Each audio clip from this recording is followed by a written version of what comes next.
पहला सवाल देखते हैं हम लोग। पहला सवाल है मेरे पास एक्स स्क्वायर माइनस 5x+6, ये पोलिनोमियल आपके पास गिवन है। जीरोज कैसे फाइंड करते हैं?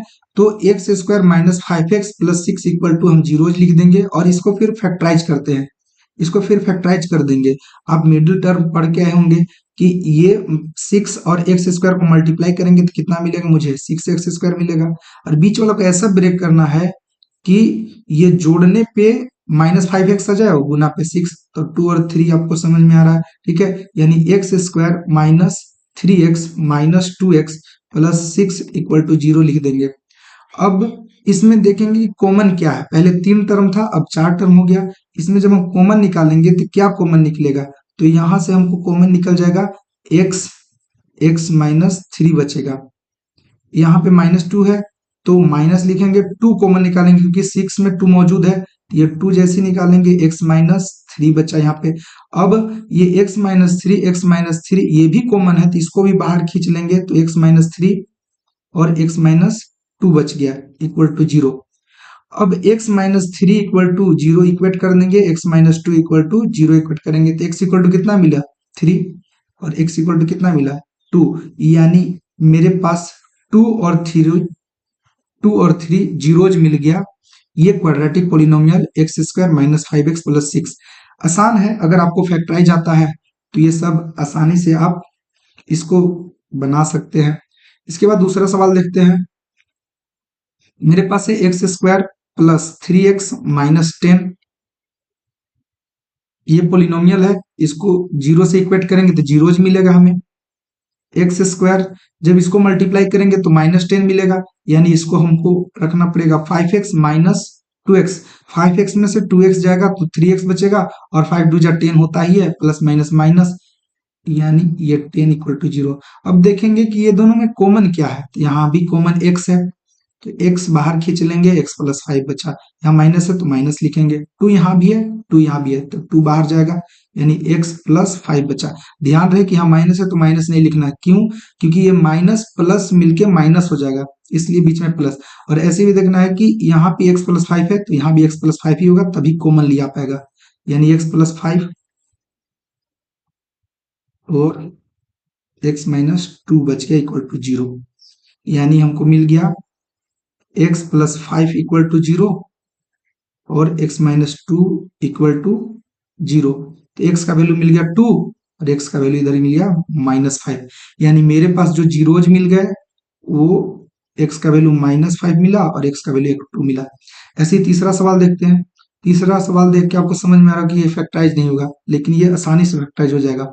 देखिए एक्स स्क्वायर माइनस 5 है, इक्वेट करेंगे 0 से क्योंकि जीरोज निकालना है। अब देखिए ये एक्स स्क्वायर -5 है, अब इसको हम क्या एक्स स्क्वायर माइनस रूट 5 का होल स्क्वायर लिख सकते हैं? तो हाँ, आप बोलिए कि हाँ लिख सकते हैं, आपको समझ में भी आएगा क्योंकि रूट से स्क्वायर कट जाता है, 5 मिलेगा। अब आप पढ़ के आए हैं पीछे फॉर्मूला एक कि A square minus B square, A square minus B square को हम लिख सकते हैं दिस इंप्लाइज दैट, यानी X plus root 5 into X minus root 5, यानी A plus B into A minus B. ये फॉर्मूला होता है किसका? A square minus B square का।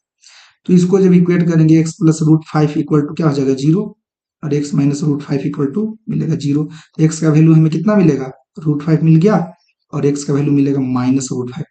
तो यहाँ भी हमको जीरो मिल गया है ना, एक्स का वैल्यू माइनस रूट 5 और एक्स का वैल्यू रूट 5। आइए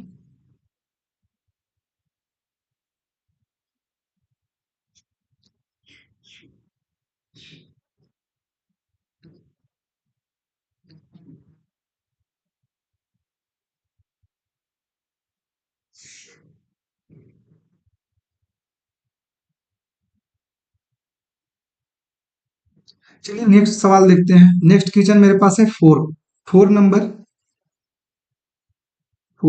मेरे पास है।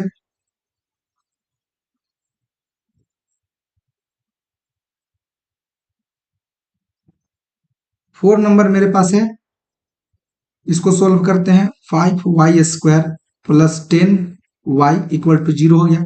यहाँ जब हम y कॉमन लेंगे, यानी 5y जब कॉमन लेंगे तो हमको मिलेगा y प्लस 2 इक्वल टू 0। अब आपको समझ में आ रहा होगा कि ये 5y इक्वल टू 0 हो जाएगा और y प्लस 2 इक्वल टू 0 हो जाएगा। तो y का वैल्यू यहाँ पे 0 मिला और y का वैल्यू -2 मिला, यानी दो जीरो यहाँ पे हमें मिल गया फिर से। ऐसे ही आखिरी सवाल देखते हैं 5। ये है रूट वाला अगर आपको फैक्टराइज आता है तो आप इसको आराम से बना सकते हैं। सॉरी, ये माइनस, ये √3 इक्वल टू 0 हो गया। इसको भी वैसे ही फैक्टराइज करना है मिडिल टर्म को। इसको जब किनारे वालों को मल्टीप्लाई ऐसे करेंगे तो ये 2√2 इंटू, सॉरी 2√3 है यहाँ पे, इसको करेक्ट करेंगे, 2√3 इंटू √3। इसको देखेंगे कि ऊपर जब हम लिखेंगे 2√3 इंटू √3 जब करेंगे तो ये 2 कितना हो जाएगा, √3 मिलकर 3 मिलेगा, यानी 6 मिल जाएगा। इसको ब्रेक करेंगे तो या तो हम 2 और 3 में लिख सकते हैं, क्योंकि प्लस है तो माइनस माइनस दोनों माइनस में रखना पड़ेगा। अगर एक 6 और 1 लेते हैं तो ध्यान रहे कि 6 लेंगे प्लस में और वो लेंगे माइनस में तो गलत हो जाएगा, इसीलिए ये दोनों माइनस में लेंगे तभी माइनस माइनस मिलकर प्लस होगा। This implies that 2√3 x square minus ये 3x होगा -2x plus √3 equal to 0।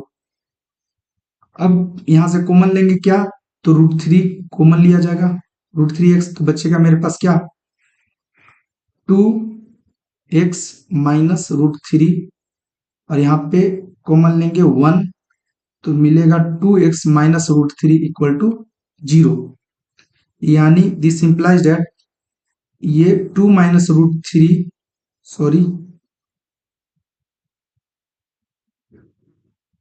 2x minus √3 into ये बाहर के खींचेंगे तो मेरे पास बचेगा √3x माइनस 1 इक्वल टू 0, यानी 2x माइनस √3 इक्वल टू 0 हो गया मेरे पास, √3x माइनस 1 इक्वल टू 0, यानी x का वैल्यू यहाँ पे मिल जाएगा, ये उधर जाएगा तो √3 हो जाएगा और ये बाई 2 आएगा, यानी एक रूट ये मिल गया और एक रूट मिलेगा, ये उधर जाएगा तो 1 बाई √3, यानी एक रूट हमें ये मिल गया।